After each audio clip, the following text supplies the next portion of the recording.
Hey guys, it's John and Shannon from That DIY Couple, where we make videos about becoming the best versions of ourselves. This video is part 3 in our financial series that we're starting about our net worth and our finances. We've done 2 previous videos about this so far. The first video we talk about our history with money and how we grew up with money. In the second video we talk about our financial philosophy and the choices that we're making, why we're saving money the way that we are.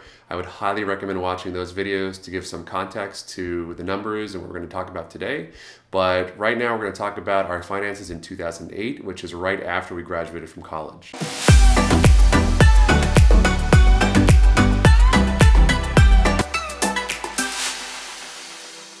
So this is just a little throwback picture to us back in 2008. This is a picture that was taken right after we graduated from Yale University and we took a trip to Disney World to celebrate. Something that's important to know, and you'll see throughout these videos, is that the same way that we've been going on a financial journey, we've also been going very much on a health and weight loss journey. And if you've followed the channel for a while, you know a lot about that. But if you haven't, please feel free to look back on our videos about weight loss, healthy eating. All of the videos that you'll see in the future are going to show pictures of us way heavier than we are right now.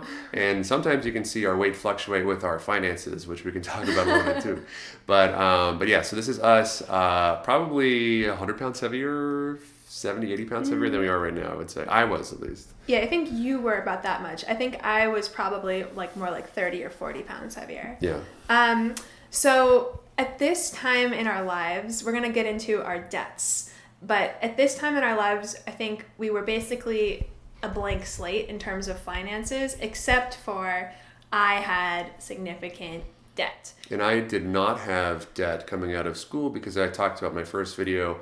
I took on a lot of financial aid in college. My parents and I applied for financial aid when I started college because my parents were retired when I actually started college. I didn't have almost any income. So I got a lot of financial aid. So my parents were actually able to pay for my college out of pocket. It was actually similar per year to the cost of me going to a private high school in Florida. But Shannon was a lot different. Right. My parents were still earning a high income and not having had saved very much of it, and so I was not eligible for financial aid and was required to take out student loans. I was lucky insofar as my dad for a number of years was helping me pay some of my student loans, which we can talk about in further videos. But let's get into it. Here's our debt right when we graduated from undergrad.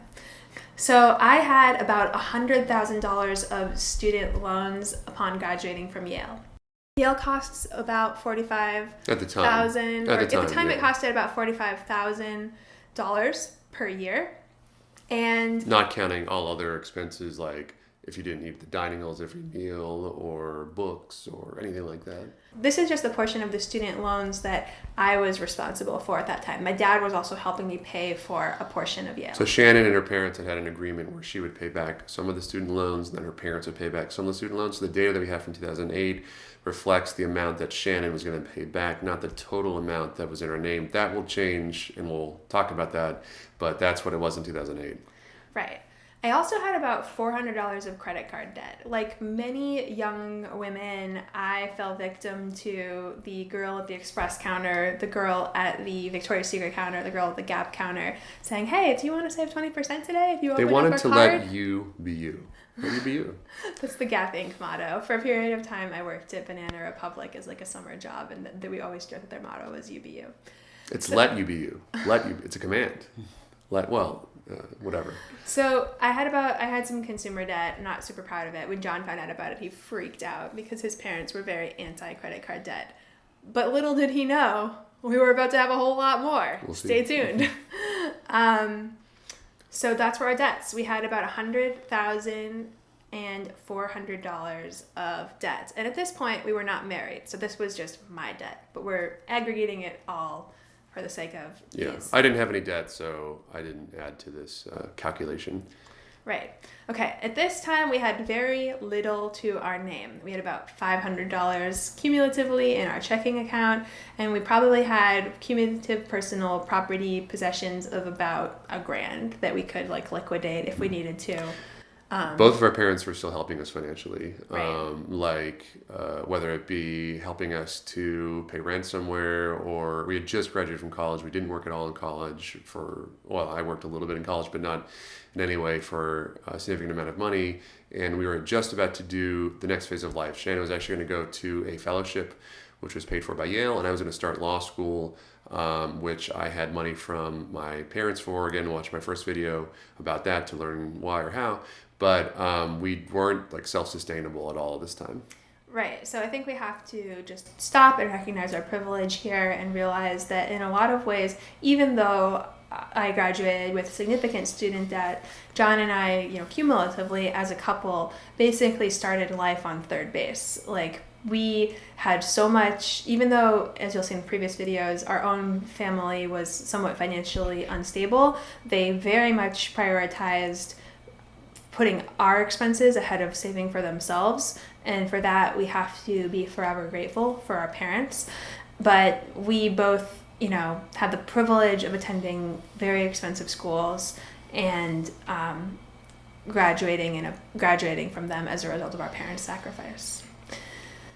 So net worth is just calculated as your assets minus your liabilities. So on this page, we're showing you what our total assets were, $1,500, and our total debt, which was $100,400. Subtracting $100,400 from $1,500 yields a negative net worth of $98,900. So graduating from undergrad, we were cumulatively about $100,000 in the hole, negative net worth, in the red. It should be significant to note, maybe it's obvious from these calculations, that we're only calculating net worth on like a tangible basis. So sometimes people talk about education as an asset or all sorts of things as different assets, and they certainly are assets in the broad definition of the word asset, but there's really no quantifiable way to ascribe a number to that. Like just our families and our upbringing themselves are a big asset. So these are like tangible assets that we had. So one way to look at it is that we had spent $100,000 in debt and in education. We'd gained a tremendous asset that would allow us to make more money in the future. That is actually how I tend to look at education, but we're not displaying that in this calculation. So our student loans, you'll see in future years, are going to get really high, and you can think of that as trading money, like cash, for education. And whatever value you ascribe to that is whatever it is, but that's what we did. Right. So this next page shows something a little crazy. So typically people, when they calculate net worth, they lump together all of their assets. They'll include things like the value of their house, the value of their car, the value of all their personal property that they could liquidate in the, SOL situation where you have to liquidate everything. They include that in their net worth calculation. John and I take a more conservative approach when it comes to calculating net worth. We just include in our net worth calculation the things that we would actually liquidate if we were to retire or have some sort of emergency. Well, the first way that Shannon talked about calculating net worth is not wrong. In fact, I think that's probably the way that most people consider net worth, because it's really a valuation of everything that you have and own and could possibly like put a price tag on. But for the purposes of our financial planning, we don't consider a couple things that Shannon will talk about. That's why we're going to say adjusted net worth. That's like our net worth calculation. It's not how most people, I think, would calculate net worth. Right. So John and I want to conceive of our net worth in a way that's super conservative and that sets us up for success in the future. And so if we were to retire early, and we have a whole video about the financial independence retire early movement, or if we were to lose a job or have some sort of catastrophic emergency situation, we would, for example, still need a place to live. We would still need a car because our jobs require it. And we would not want to have to liquidate all of our personal property and possessions. So we actually reconcile the assets column in the net worth calculation to not include a lot of things that people typically do include as assets. So we don't include the value of our primary residence, which many people do. But we do include the value of, for example, investment properties, which are pure investments. We don't include the value of our car if we would be retiring or needing a car in the future. and we don't include the value of personal property, which we would like to retain throughout the rest of our lives. If we were at the end of our lives and we were trying to calculate our net worth for the purpose of determining what we were going to pass on to our children, then we would include all of those things. Or the government might calculate our net worth in that way for imposing taxes on us, but when we die. But as Shannon said, for our financial planning, we don't include those things. And in this scenario, it has almost no difference. But you'll see as we go on the next couple of years, and our net worth right now, it actually has a pretty big difference because we now have more personal property. We have a home, we have a car, things like that. So the next page shows our adjusted or reconciled assets to reach our more conservative net worth calculation. So in this slide, we are crossing off personal property of $1,000 in order to reach a new asset amount of $500 instead of $1,500. So on the next page, you see the reconciliation.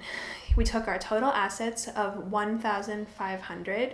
We subtracted the assets that we don't count, which is our personal property, which we would want to hang on to in the case of an emergency.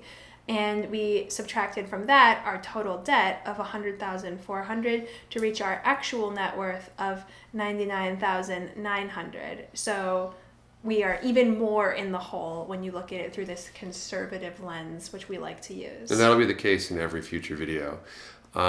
So that is our net worth as it was in 2008, right when we actually started dating, more or less, and right when we graduated from college. We don't really have great data for when we were both in law school for reasons we just weren't keeping track of it. But our next video, we're going to talk about our net worth starting right when we both graduated from graduate school. And then we're going to do a update every year up until the present, more or less.